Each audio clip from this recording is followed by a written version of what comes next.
നാണിയോട് ഞാൻ പറഞ്ഞിട്ടുണ്ട്, പൂമൂത്ത ആണുങ്ങൾ ഇരിക്കുമ്പോ അവിടെ കയറി തുടക്കരുതെന്ന്.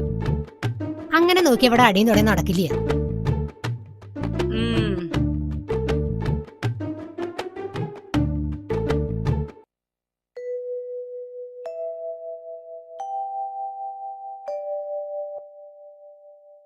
എന്താ ചാത്ത എത്തി നോക്കണേ? ഇങ്ങോട്ട് കേറി വരൂ. വേണ്ട വേണ്ട, അവിടെ നിന്നാ മതി. കോരഞ്ചക്കം പനിച്ചു കിടക്ക. പാടത്ത് അടിയം പണിതോളാം. ഉവ്വേ 19 വയസ്സായ ആളാ, പണിയാൻ വന്നിരിക്കണു. വയസ്സൊന്നും തമ്പ്രാട്ടി നോക്കണ്ട, ആടിയനൊരു കുഴപ്പമില്ല. എന്നാ പാടത്തേക്ക് ചെല്ലുക. എന്താ അങ്ങനെ കടന്ന് പരുങ്ങണത്? കോരഞ്ചക്കനെ വൈദ്യരെടുത്ത് കാണിക്കണമെന്നാ എല്ലാരും പറയണത്. തീരെ വൈ. ഇതിനൊക്കെ ചുക്കും കുരുമുളകിട്ട് കഷായം വെച്ച് തിളപ്പിച്ച് കുടിക്കല്ലാതെ വൈദ്യരെ കാണിക്ക. അതൊക്കെ ചെയ്തു, എന്നിട്ടും ഭേദമില്ല. കുറച്ച് കായ് ഇട്ടിരുന്നെങ്കിൽ. ഇവിടെ അങ്ങനെ പണം പെട്ടിയിലാക്കി അടച്ചു വെച്ചിരിക്കുന്ന പൊതുവേ ധാരണ. ചലക്കേണ്ട നടക്കട പണിക്ക്. മാറി നിക്ക അങ്ങട്. പ്രസിഡന്റേ വരിക. പ്രസിഡന്റ് വരിക, ഇരിക്കുക.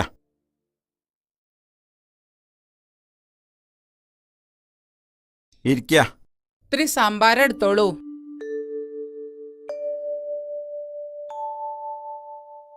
ശ്രീകോവിലിന്റെ പുനരുദ്ധാരണം നടക്കുകയാണല്ലോ, അതിന്റെ ഒരു ഓട്ടത്തിലാണ് ഞാൻ. ഇവിടുന്ന് ഒരു സംഭാവന കിട്ടുമെന്ന് പറഞ്ഞിരുന്നു. അതിനെന്താ, ഇല്ലെന്ന് എത്ര വേണ്ട അതങ്ങോട്ട് പറഞ്ഞാ മതി. 1000 ഉറുപ്പിക എടുത്ത് കൊടുക്കുക. അത് മതിയാവോ പ്രസിഡന്റ്? ഭഗവാന്റെ കാര്യത്തിൽ പണം എത്രയായാലും അത് വാരിക്കോരി തരുമെന്ന് എനിക്കറിയാലോ. ഉപ്പ് കൂടിയൊന്നാവോ? എന്നാ ഒരു 2000 ഉറുപ്പിക എടുത്ത് കൊടുക്കുക. ആയിക്കോട്ടെ.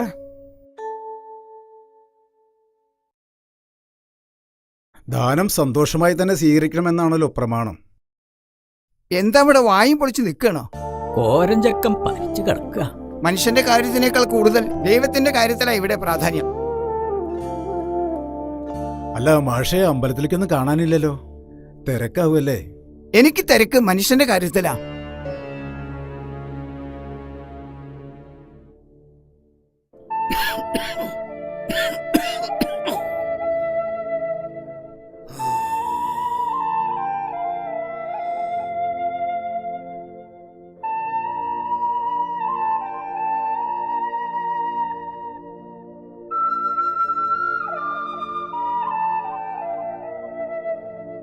ദേവരെ, തീ പോലെ പൊള്ള പനിയാണല്ലോ, എന്നിട്ടാ പണിക്ക് പോണത്?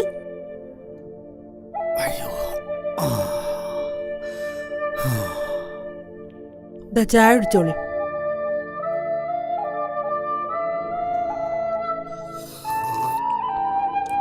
സാരല്ല, പണിക്ക് പോയില്ലെങ്കിൽ പാടത്തെ പണി അവിടെ കിടക്കും. പണി വയ്യാത്ത അപ്പനല്ലടി പണിക്ക് പോണ്. ഇജ്ജ് മിണ്ടാതൊരു ഭാഗത്ത് അവിടെ കടന്നോ. ഇക്കിപ്പ 80 ആയിട്ടുള്ളൂ. ഇളിക്കൊന്നും വേണ്ട. എന്നോട് കൈക്കോട്ട് പണിയിൽ മുട്ടപ്പാടെ ഒരു ചേർമനായിട്ടില്ലടി. ആ ഇതാ പെരട പിന്നിൽ കൊണ്ടച്ചാ. ആ ഇനി പയങ്കഞ്ഞി ഉണ്ടെങ്കിൽ എടുത്തേക്കടി. മൂത്താരെ പറമ്പെന്ന് ചീനമുളക് കുറച്ച് കിട്ടിയിട്ടുണ്ട്. എന്നാ പിന്നെ ഞാൻ കൂടെ പണിക്ക് വന്നാലോ?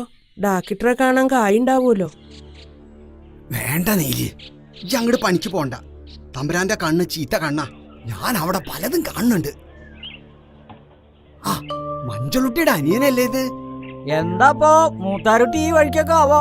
അമ്മാവ എന്നെ അങ്ങനെ വിളിക്കല്ലേ, എനിക്കൊരു പേരുണ്ട്, രാമൻകുട്ടി. ഇത് മാഷ് തന്നയച്ചതാ. നമുക്ക് എത്രയും പെട്ടെന്ന് കോരൻ ചേട്ടനെ ആസ്പത്രിയിൽ എത്തിക്കണം.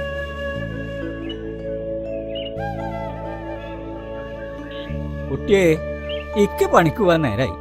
അമ്മാവ, ഇത്രയും കാലം നിങ്ങൾ തമ്പ്രാക്കന്മാർക്ക് വേണ്ടി അധ്വാനിച്ചു. ഇനി കുറച്ച് വിശ്രമിക്കാം. കർഷക പെൻഷൻ പാസ്സായി വരൂത്രേ. എല്ലാം മാഷ് പറഞ്ഞയച്ചതാ. അപ്പ മാഷ് പറഞ്ഞാ പിന്നെ അതിനൊരു എതിർവാക്കില്ല. നിങ്ങൾ ഇനി പണിക്ക് പോണ്ട.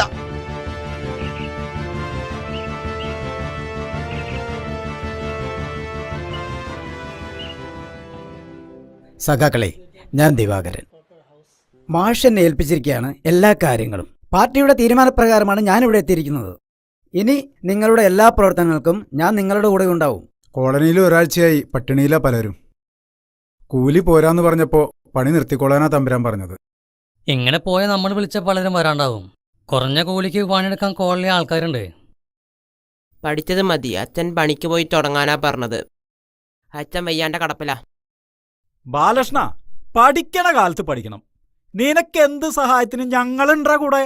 അതെ, കാര്യങ്ങളെല്ലാം മാഷ് എന്നോട് പറഞ്ഞിട്ടുണ്ട്. പണിയെടുത്ത അധ്വാനത്തിന് ന്യായമായ കൂലി നമുക്ക് വേണം.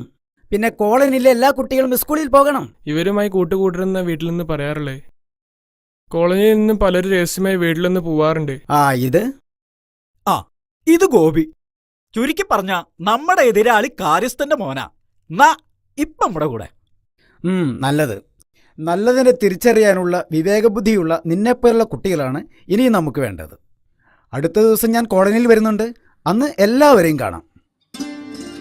കുട്ടിക്ക് പേടിയാണെങ്കിൽ നീലി പറഞ്ഞോളാം. അതൊന്നും വേണ്ട, മാഷ് സമ്മതിക്കില്ല. ഞങ്ങൾ തമ്മിൽ വയസ്സിന്റെ കാര്യത്തിൽ ഒരുപാട് ഡിഫറൻസ് ഉണ്ട്. അതെന്താ?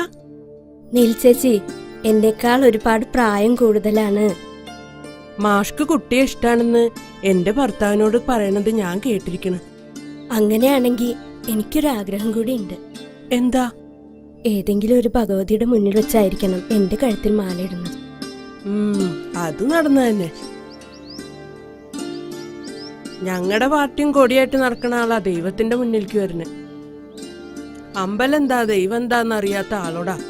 വേണ്ട, എന്നാ പിന്നെ എനിക്കും വാശിയാ.